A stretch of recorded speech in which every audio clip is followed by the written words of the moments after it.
네, 안녕하세요. 저는 류세은이라고 합니다. 처음 뵙게 되어서 너무 반갑고요. 저는, 제 소개를 간단히 하자면, 저는 사실 캘리포니아랑 가까운 애리조나에서 박사학위를 마쳤습니다. 그래서 캘리포니아도 왔다 갔다 많이 해서 그 상황을 알 수 있을 것 같습니다. 그리고 저희가 노스캐롤라이나의 NC 스테이트 유니버시티라는 데로 포닥으로 이제 왔고요. 그리고 UNC 채플힐에서 재정 정책을 가르치고 있었습니다. 네, 제 연구는 사실 안 소장님 얘기하신 대로 저번에 세미나 한 것과 많이 맞닿아 있습니다. 그래서 제 연구가 어쩌면 소장님이 그때 닥터 윌로우비에게 질문하신 내용과 좀 더 연결해서 또 후속 연구로 아마 소개가 되지 않을까 그렇게 싶습니다. 그러면 제가 살고 있는 데는 지금 노스캐롤라이나인데요. 제가 고려대학교 정보학연구소에 소속이 되어서 일하고는 있지만 리모트 포지션이기 때문에 저는 미국 동부에 살고 있습니다. 혹시 이 비디오가 녹음되고 있다면 혹시 노스캐롤라이나를 모르시는 분들을 위해서 잠시 소개를 해드리자면 여러분께서 잘 아시는 조지아주 북쪽에 위치해 있고요. 그리고 여기도 지금 코비드 19으로 인해서 많은 어려움을 겪고 있습니다. 아까 권 교수님이 잠깐 얘기하시는 걸 들었는데 회복세에 있다가 저희도 델타 변이로 인해서 어제 통계만 해도 새로운 확진자가 3천 명 정도 된다고 하더라고요. 그래서 좀 어렵고 그리고 백시네이션 레이트, 즉 백신을 맞는 사람들의 비율이 44%에 불과합니다. 절반에 아직 미치지 않는 그런 상황이 있는데 이러한 상황은 사실 이 지방의 이 지역의 정치적 성향과 관련이 있습니다. 그것은 이 노스캐롤라이나가 전형적으로 공화당, 즉 리퍼블리칸 지역이기 때문에 백신에 대한 불신이 아주 팽배합니다. 그렇기 때문에 이 백시네이션 비율이 아주 좀 낮게 설정되고 있는 것 같습니다. 그런데 흥미롭게도 여기에서 주지사로 있는 사람은 민주당 사람입니다. 미스터 쿠퍼라는 사람인데요. 이 사람이 이 전형적인 공화당 지역에서 살아남는 게 결코 쉽지만은 않았습니다. 그렇기 때문에 2016년 당선이 되자마자 공화당 사람들이 주로 있는 메인으로 있는 이 의회에서 여러 가지 사안에 대해서 많이 다퉜고 그리고 정쟁이 많이 벌어졌고 또 콜트까지 간 경우도 많았습니다. 그렇지만 제가 생각할 때는 이 코비드 19을 잘 넘겨주었고 재정 운영도 그래도 안정되게 했기 때문에 작년, 즉 2020년에 주지사로 재선거가 되었습니다. 그래서 올해가 첫 해로 다시 주지사로서 이런 재임을 하게 되었는데요.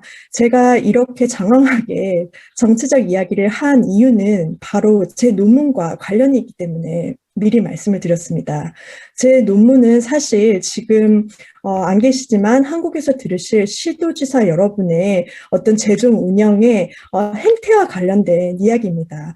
그런데 미리 양해의 말씀을 구하고자 합니다. 왜냐하면 제 논문에서는 시도지사 여러분, 특히 미국의 거버너, 그다음 레지슬레이터들 이분들의 재정 운영 행태가 조금 부정적인 시각에서 제가 바라보고 그 제도가 그럼 어떻게 긍정적으로 끌어낼 수 있을까를 보고 있기 때문에 어쩌면 제 논문을, 제 발표를 들으시다가 조금 반감이 드실 수도 있습니다. 그렇지만 양해 말씀을 구하고자 하는 것은 제 논문은 어떤 일반적인 흐름이고 그리고 경향이기 때문에 꼭 부정적인 경향을 띠지 않는 정치가 분들, 시도지사 분들도 있다는 것을 저도 유념하고 있다는 것을 미리 알려드립니다. 그래서 제 논문을 통해서는 들으시는 분들과 지금 들으시는 분들과 시도지사 여러분들이 저번 세미나에서 닥터 윌로비와 나수부 국장님이 얘기하셨던 RDP, 즉 레이니 데이 펀드와 그리고 밸런스 버젯 룰, BBR 같은 여러 가지 제도를 한꺼번에 들으시는 그것을 좀 더 정리하는 시간이라고 생각하시고 가볍게 들어주시면 좋을 것 같습니다. 네, 그러면 제 논문 이야기를 시작할까 합니다. 제가 발표할 순서는 다음과 같습니다. 맞습니다. 제가 재정 운용에 있어서 더 포커스하는 부분은 세이빙 어카운트입니다. 주정부를 대상으로 한 세이빙 어카운트를 제가 소개를 할 거고요. 그 다음에 또 다른 제도인 Tax and Expenditure Limit, 즉 세수 인상과 지출 인상을 제한하는 법을 제가 소개를 해드릴까 합니다. 그렇게 하고 나서 이 세이빙 어카운트와 이 텔이라고, 저는 텔이라고 부르겠습니다. Tax and Expenditure Limit의 관계를 띠우리와 실질적 연구를 통해서 어떠한지를 보여드리는 것이 저의 발표 내용입니다. 제도와 여러 가지 주정부의 정치적 그런 이해관계들이 얽혀서 이 논문이 진행되기 때문에 좀 복잡해질까 봐 제가 이야기식으로 좀 쉽게 풀어드리고자 합니다. 그럼 시작하겠습니다. 주정부에서도 이렇게 쌍둥이 세이빙 어카운트가 있습니다. 제가 두 가지를 소개해 드릴 텐데 첫 번째는 General Fund Balance라고 해서 General Fund, 아마 한국말로는 일반 회계에 해당하지 않을까 싶습니다. 일반 회계에서 세금으로 리소스를 마련하고 재원을 마련하고 그리고 경상비와 같은 일반 지출을 한 다음에 남은 돈을 General Fund Balance라고 하고 있습니다. 이런 밸런스를 스테이트 거버먼트에서 첫 번째 세이빙 어카운트로 사용합니다. 그리고 두 번째, 제너럴 펀드 말고 따로 공식적으로 세이빙 어카운트를 도입해서 운용하고 있습니다. 여러분께서 저번에 들으셨던, 세미나에서 들으셨던 RDF, Rainy Day Fund가 그 경우인데요. 사실 이 Rainy Day Fund는 공식적인 이름은 아니고요. 진짜 공식적인 이름은 Budget Stabilization Fund입니다. 즉, 해석 그대로 예산을 안정화시키는 기금이라고 보시면 됩니다.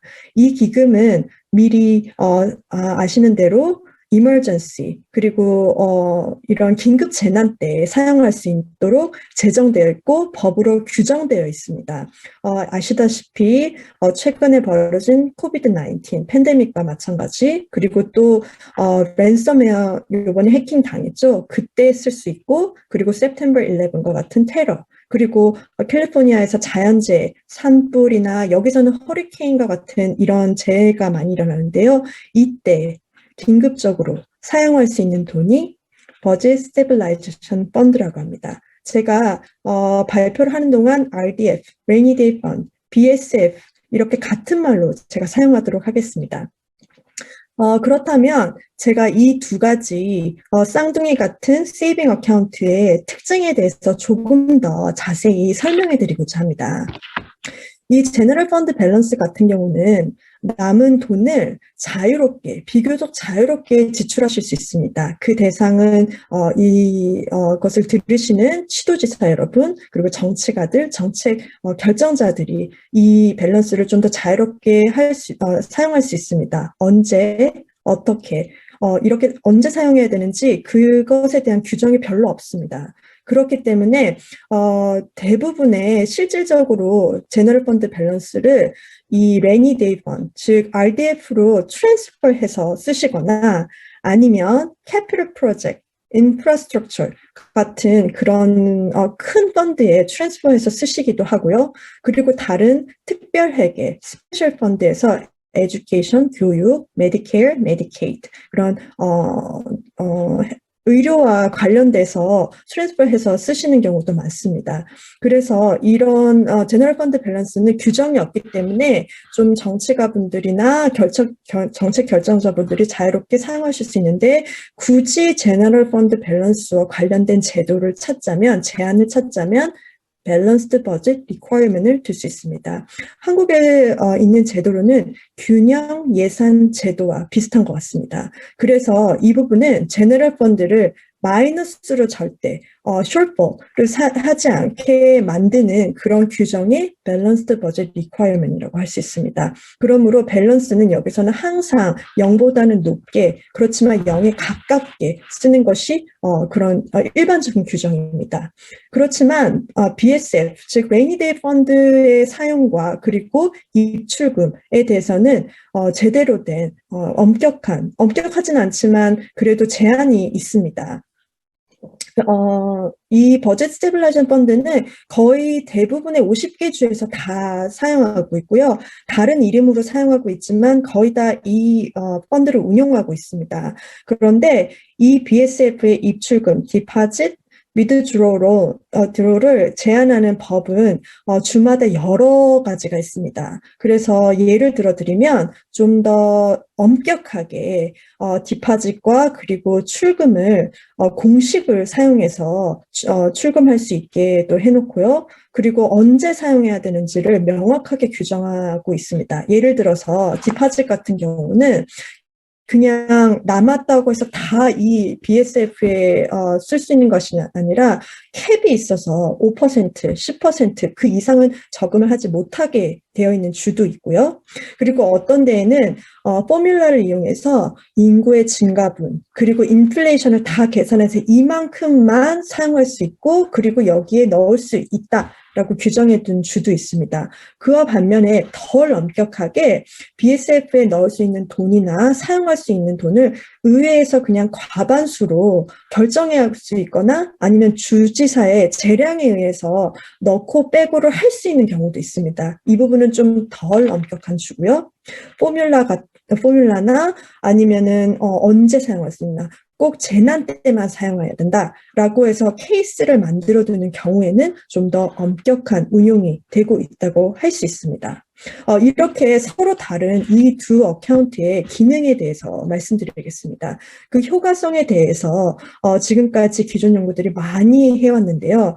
특히 BSF, Rainy Day Fund 같은 경우는 경기 침체 때 아주 긍정적으로 효과를 발휘하고 있다고 합니다. 즉, 리세션, 경제 침체 때는 사실 레베뉴와 익스펜디처, 즉 세수와 세출이 차이가 나지 않습니까?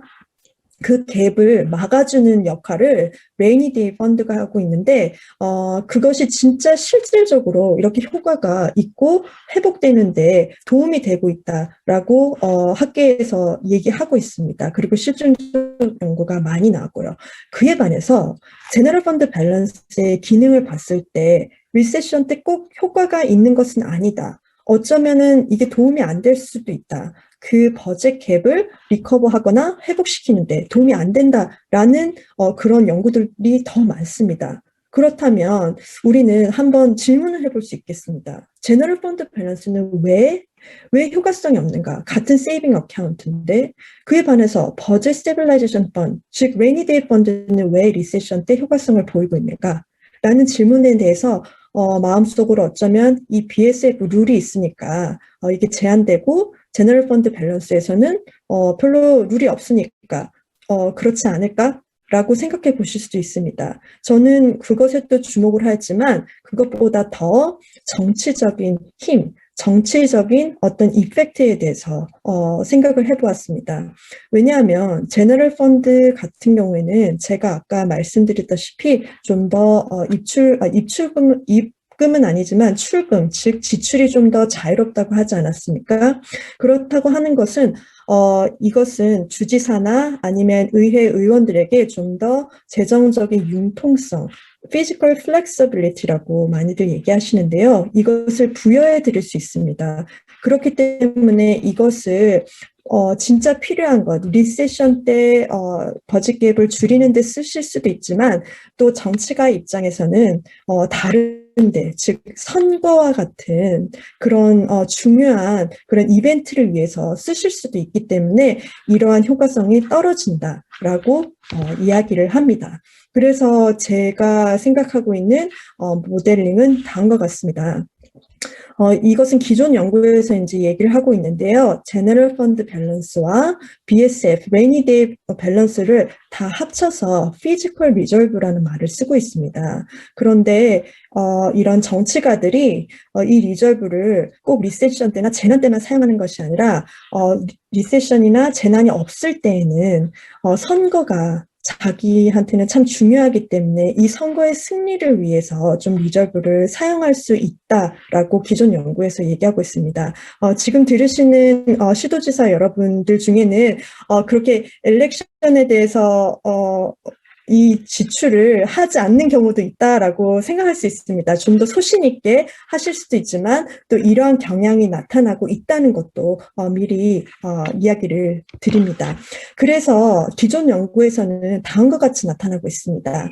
엘렉트로 사이클이라고 하는 것은 선거 연도를 기준으로 해서 선거 전년도 그리고 선거가 당선된 후년도를 나눠서 프리-엘렉션, 엘렉션, 포스트 엘렉션, 선거 후라고 지정을 하고요. 그 다음에 피지컬 리저브, 즉 GFB와 BSF 밸런스를 이제 보고자 하면 프리-엘렉션, 즉 엘렉션, 또 선거가 다가오면 다가올수록 이 피지컬 리저브드가 좀 감소하는 경향을 보인다고 합니다. 즉 선거가 다가오면 다가올수록 또 유권자들에게 혜택을 더 많이 드리기 위해서 돈이 필요한데 이것을 이런 피지컬 리저브에서 뽑아서 그것을 쓰고 있다는 그런 경향을 보인다고 기존 연구에서 말하고 있습니다. 그러나 당선된 이후에는 그럴 필요가 없지 않습니까? 그렇기 때문에 이 펀드 밸런스들이 다시 회복이 됩니다. 그렇기 때문에 포스트 엘렉션 같은 경우는 이렇게 플러스로 나타나고 있다는 그런 경향성을 보입니다. 이거를 엘렉토럴 사이클이라는 말로 학계에서는 이야기하고 있습니다. 그렇다면 제가 질문을 드립니다. 이 엘렉토럴 사이클, 즉 이렇게 플럭추에이션이 나타나고 있는 것은 정말 좋은 것일까요? 아니면 나쁜 것일까요? 좋은 것일 수도 있고 나쁜 것일 수도 있습니다. 어쩌면 정치가 분들께서는 더 잘 아시니까 이야기를 드리면 내가 선거 전에 유권자에게 더 혜택을 주는 교육 정책을 쓴다든지 아니면은 더 시설을 더 늘린다든지 하면 더 좋은 것 아닌가라고 하실 수 있습니다. 그러한 면에서는 좋을 수도 있습니다. 그렇지만 저는 재정을 공부하는 사람이고 연구하는 사람이기 때문에 재정 운용의 관점에서 보면 그리 좋은 것만은 아니라고 말씀드립니다. 왜냐하면 지금 보시는 표와 같이 가장 이상적인 재정 운용은 이렇게 평행선입니다. 아무런 플럭추에이션이 없는 이러한 재정 운영입니다.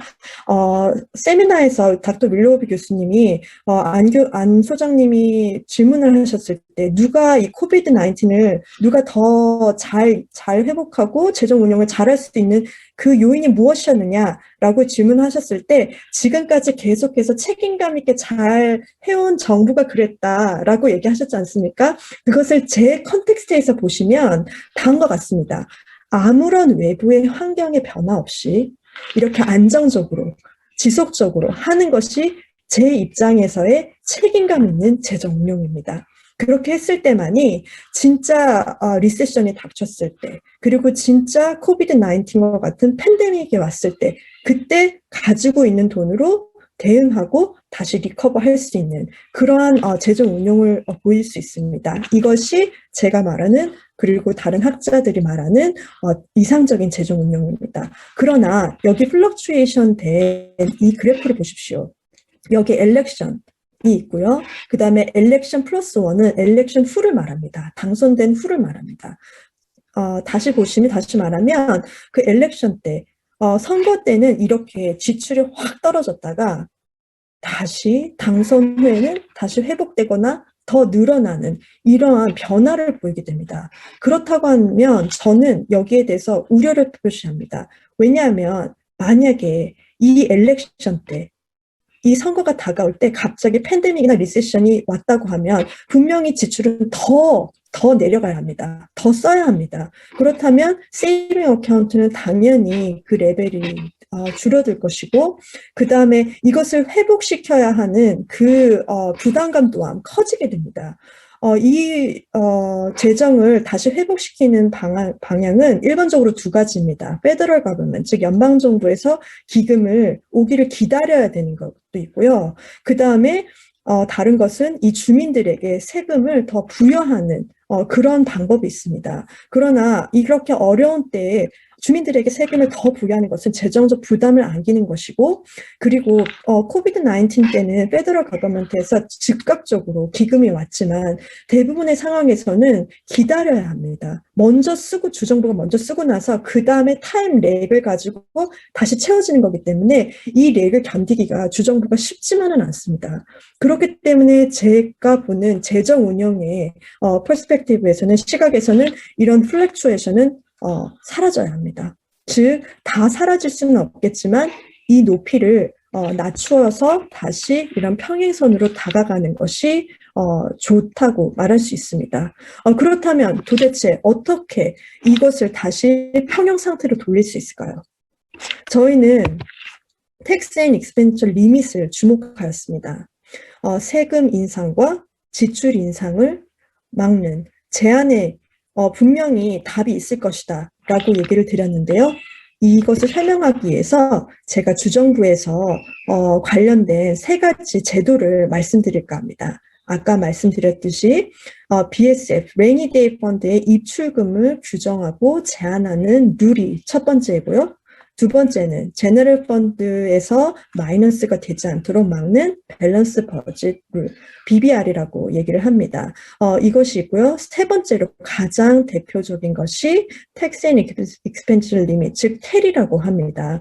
이 텔을 좀 더 자세하게 설명해 드리면 아시는 분도 있겠지만 텔은 1970년대 말, 1980년대 지금 권 교수님이 사시는 캘리포니아에서 시작됐습니다.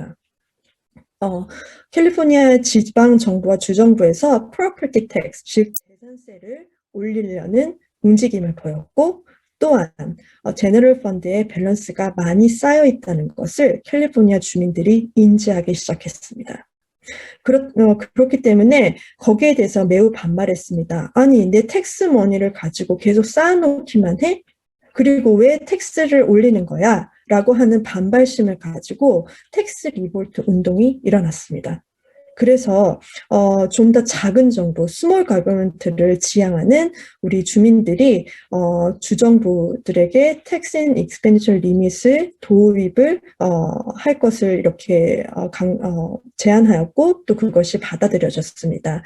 지금 2020년 기준으로 33개의 주가 이 텔을 도입하고 있습니다. 동시에 여담이지만 BSF, Rainy Day 펀드도 이 시기에 도입이 되었습니다. 어떤 연관성이 보이죠? 그렇지만 제가 그 연관성에 대해서는 조금 이따가 다시 말씀드리겠습니다. 텍스 리볼트, 즉 텔의 도입과 BSF 도입이 비슷한 시기에 일어났다는 것만 좀 기억해 주시기 바랍니다. 그리고 조금 더 자세히 말씀드리자면 이 텔은 당연히 주마다 서로 다른 양상을 보이고 있는 것도 사실입니다.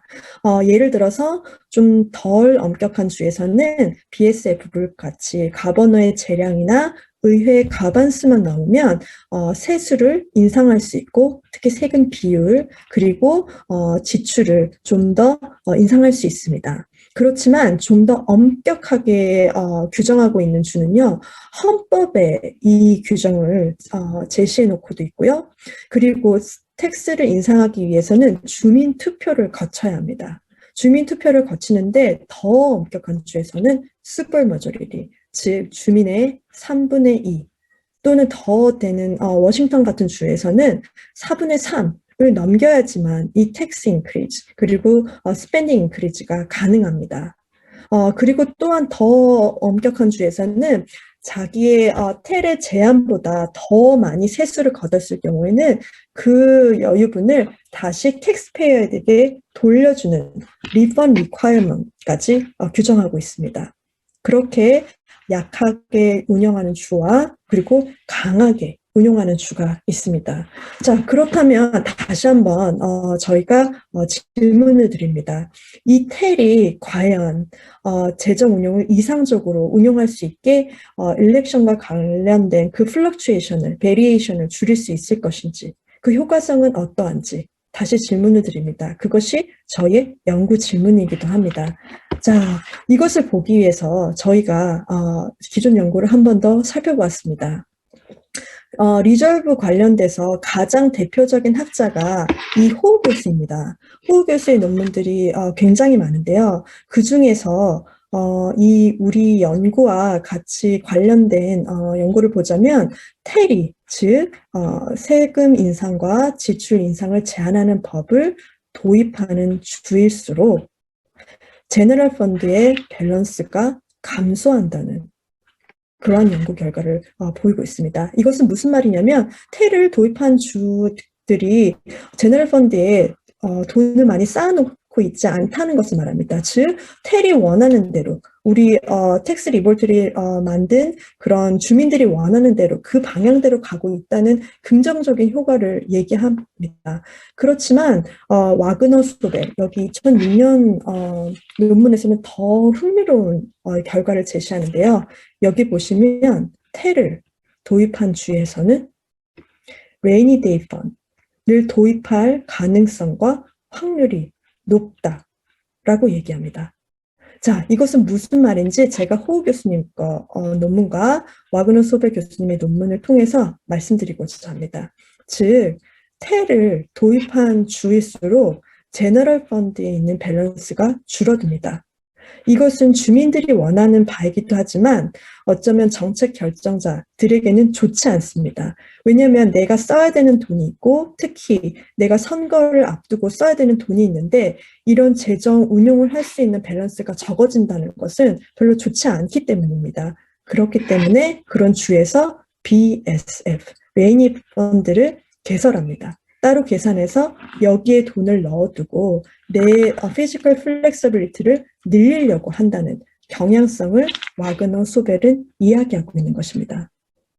그런데 와그너 소벨의 말미 연구에서 더 흥미로운 것이 있는데 아까 제가 제한 이상보다 더 거둔 세수는 텍스페이어에게 돌려줘야 한다는 엄격한 테를 운영하고 있다는 곳이 있지 않았습니까? 그런 주일수록 BSF를 운용하는 룰이 약하다고 얘기를 합니다. 다시 한번 말씀드리면 테를 도입한 주는 제너럴 펀드에 있는 밸런스가 적습니다. 그래서 BSF를 도입하게 되는데 BSF의 돈을 입금하고 출금하는데 좀 더 약하게, 즉 의회 과반수만 넘기면 된다 하던가 아니면 가번의 재량에 의해서 이거를 쓸 수 있게 좀 더 자유롭게 쓸 수 있도록 만들어놨다는 뜻입니다. 그렇다는 것은 원래 BSF는 재난 때 그리고 이머전시 때 분명히 쓰게 이렇게 해놨는데 또 다른 목적으로 이것이 사용될 수도 있겠구나 하는 의문을 드실 수 있겠습니다. 그래서 와그너 소벨에서 나올 수 있는 가설은 다음과 같습니다. 어쩌면 텔이 엄격하게 운용되는 주일수록 이 BSF에 들어있는 밸런스도 늘어나지 않겠느냐, 저금을 더 많이 하려고 하지 않겠느냐라는 가설을 생각해 볼 수 있습니다. 그러나 안타깝게도 와그너 소벨은 이 지문에 대해서 직접적으로 실증적 연구를 하지 않았습니다. 대신에 마허 교수의 2017년 논문에서야 이러한 관계가 밝혀지는데요. 유의미하지 않는 결과가 나옵니다. 즉 텔이 엄격하다고 해서 BSF를 굳이 올리거나 그렇게 낮추거나 하지는 않았다라고 이런 결과가 나옵니다. 그렇다면 와그너 소벨의 결과와 그리고 마허 교수의 결과가 다른 것이 아닌가? 서로 상충된 것이 아닌가? 머리가 더 복잡해질 수도 있습니다. 그렇지만 제가 한마디로 정리해드리겠습니다. 이 분들의 결과 그리고 즉 컨클루전에 보면 한 가지의 결론으로 귀결이 됩니다. 즉 뭐라고 하냐면 호우 교수는 이렇게 얘기합니다. 이 레이니 데이 펀드 자체를 도입하는 것과 거기에 진짜 돈을 넣을 것인지 안 넣을 것인지 넣는다면 얼마나 넣을 것인지를 결정하는 것은 제도가 하는 것이 아니라 정치가들이 하는 것이다 라고 얘기를 합니다. 그리고 마허 교수도 컨클루전에 똑같이 얘기를 합니다. 제도가 피지컬 리저브의 변화에 대해서 다 설명할 수 있는 것은 아니다. 그것보다 이 political will, 즉 정치적인 의지가 더 많은 설명을 해줄 수 있다라고 얘기를 합니다. 그렇다면 기존 연구의 한계를 보실 수 있습니다. 지금까지 피지컬 리저브의 변화를 보기 위해서 제도만을 이렇게 독립 변수로 보고 있었는데요. 진짜 이것을 설명하기 위해서는 정치적 변수까지 고려해야지만 피지컬 리저브의 변화를 볼 수 있다는 뜻입니다.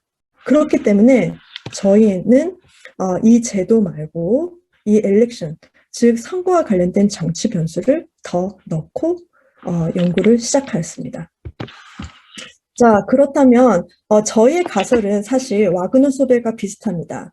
텔을 도입하면 제너럴 펀드 서플러스는 줄어들어서 아주 긍정적으로 원하는 방향대로 가고 있지만 BSF를 늘리려는 다른 그런 정책을 또 쓸 것이다. 이것은 역효과일 것이다. 라는 가설을 가지고 저희가 연구를 하였습니다. 이 가설은 사실 퍼블릭 초이스 티어리와 맞닿아 있습니다. 저희는 가설을 선택하고 그리고 끌어내기 위해서 프린시플 에이전트 모델을 사용하였는데요. 많은 분들이 익숙하시리라고 믿습니다. 투표자들이, 유권자들이 정치가들을 대신 뽑아서 자신들을 위한 정책을 만들어 줄 것이다 라고 하는 프린시플 에이전트 릴레이션십을 만들어내게 되고요. 그리고 유권자들이 진짜 그 원하는 방향대로 갈 수 있으려면 계속해서 에이전트인 폴리티션들을 감시하고 모니터링 할 수 있고 그리고 이 사람들의 정책 결정에 대해서 모든 것을 다 아는 퍼펙트 인포메이션이 있어야만 이것이 가능합니다. 그러나 현실적으로 가능하지 않습니다. 그렇기 때문에 이 폴리티션들은 소신대로 정책 결정을 하시기도 하지만 그와 동시에 이 선거와 관련돼서 선거의 승리를 높이기 위한 선거가 다가올수록 더 많이 지출을 하고 그리고 선거 후에는 더 많이 쌓는 그러한 유권자들이 원하지 않는 방향으로 갈 수 있다는 것이 이 프린시플 에이전트 모델에서 끌어낼 수 있는 도출할 수 있는 결론입니다. 예상되는 결과입니다. 이것을 위해서 저희는 이러한 실증적인 연구를 했는데요. 1986년부터 2013년까지 47개의 주의 패널 데이터를 이용했습니다. 그리고 여러분이 아시는 나스보에서 피지컬 데이터를 모아서 저희가 돌렸고요. 그리고 가장 중요한 엘렉션 이런 베리어블은 주지사의 엘렉션 사이클을 이용했습니다. 특히 4년의 재임 기간을 가지고 있는 주지사들의 엘렉션 사이클을 이용했는데요. 모든 주들이 4년을 가지고 있는 것은 아닙니다. 2년을 가지고 있는 경우도 있거든요. 재임 기간. 그렇지만 2년은 이 사이클을 보기에 너무 짧기 때문에 그런 주들은 이미 좀 제외를 시켰습니다.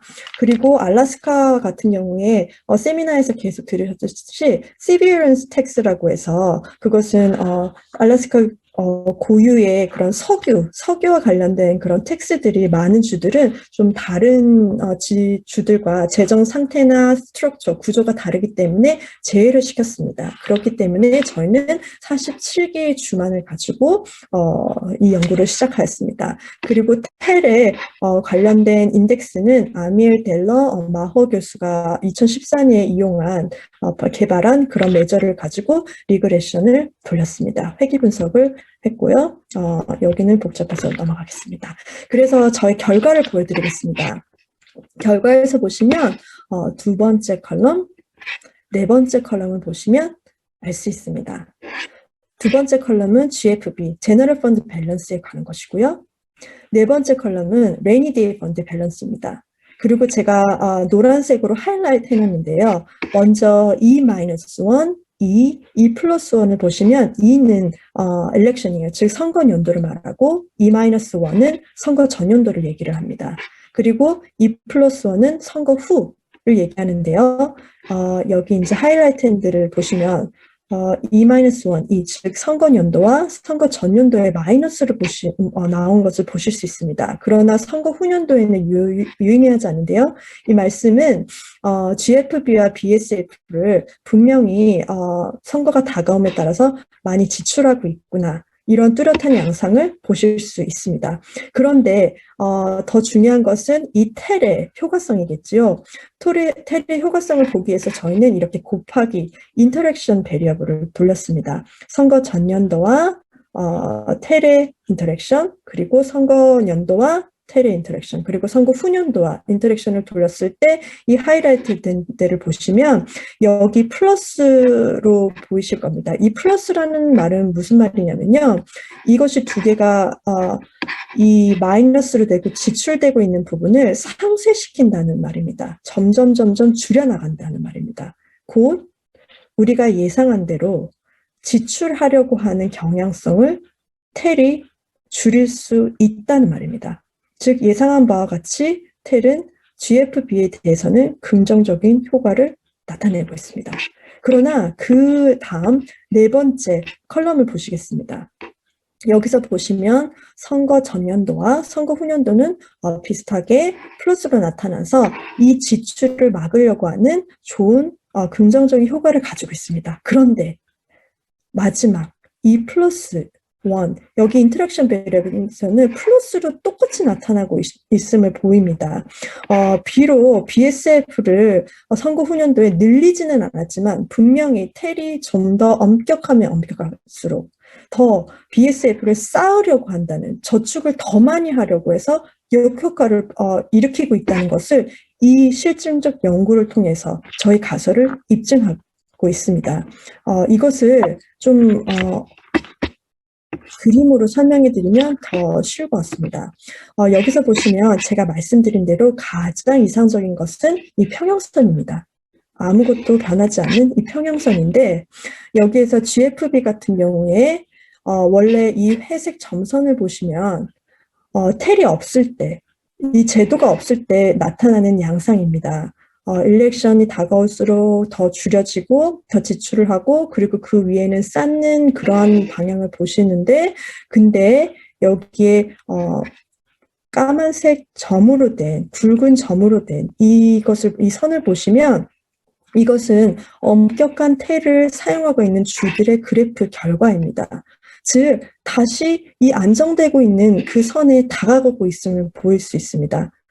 이 텔이 정말로 이 GFB의 엘렉션과 관계된 플럭추에이션을 줄일 수 있구나라고 확인하실 수 있습니다. 그렇다면 BSF를 다시 보시겠습니다.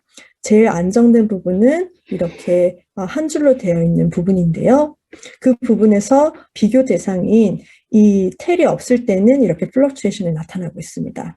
그런데 까만 굵은 점선으로 된 것을 보시면 이 부분은 엄격한 텔이 나타날 때 보이는 양상입니다. 즉 엘렉션 플러스 1, 선거 후년도에는 더 많은 돈을 쌓고 있습니다. 그리고 선거 전년도에는 다시 안정적인 선으로 돌아가는 그러한 긍정적인 효과를 두 가지를 다 보이고 있습니다. 그렇다는 것은 어떻게 우리가 설명을 해야 될까요? 자, 제가 결론을 맺으려고 합니다. 이 텔은 엄격해지면 엄격해질수록 유권자들이 바라던 바와 같이 제너럴 펀드 밸런스를 안정화는 시키지만 그렇게 되면 정치가들은 피지컬 플렉서빌리티가 줄어들기 때문에 이 피지컬 플렉서빌리티를 늘리기 위해서 이 레이니 데이 펀드를 세컨드 세이빙 어카운트, 히든 세이빙 어카운트, 즉 숨겨진 어떤 방법으로 생각을 하고 있습니다. 그래서 프리엘렉션이나 엘렉션 때는 이것이 줄어들기는 하지만 포스트 엘렉션, 다 선거가 끝나고 난 후 아무런 그런 공격이 없을 때에는 이것을 더 늘려서 다음 선거에 또 사용하거나 하려는 그런 준비가 되어 있다고 할 수 있습니다. 이것이 제 결론이고요. 그렇다면 여기서 우리 정책 결정자들이나 그리고 우리 시도지사 여러분께 드릴 수 있는 함의점은 무엇이냐면 한국에서는 이런 텔이 지금 주민투표나 이런 것이 별로 없지만 미국에서는 분명히 이 텔의 효과성을 다시 한번 재고해 봐야 한다는 그런 결론에 도달할 수 있습니다. 그리고 이러한 부분은 또한 코비드 19과 관련해서도 연관이 있습니다. 저에게 혹시 나중에 또 기회를 주신다면 코비드 19 컨텍스트로 해서 논문을 설명하고자 할 수 있는데요. 제가 지금 진행하고 있는 이런 연구는 코비드-19에서 이 제도가 어떻게 지금 효과성을 발휘하고 있는가. 오히려 코비드-19 팬데믹을 잘 처리하고 대처하는 과정에서 도움이 되는지 아니면은 이것이 너무 스트릭트해서 내가 진짜 필요할 때 빨리 돈을 쓰고 빨리 지출을 하고 빨리 회복을 시켜야 되는데 그 부분을 저해하고 있는 것은 아닌지에 관한 연구를 지금 하고 있기 때문에 혹시 나중에 또 기회가 있으시고 또 제가 잘 하고 있다면 다시 한번 저를 초청해 주시면 이 부분에 대해서 제가 얘기를 드리려고 합니다. 네, 그럼 제 발표는 여기까지고요. 감사합니다.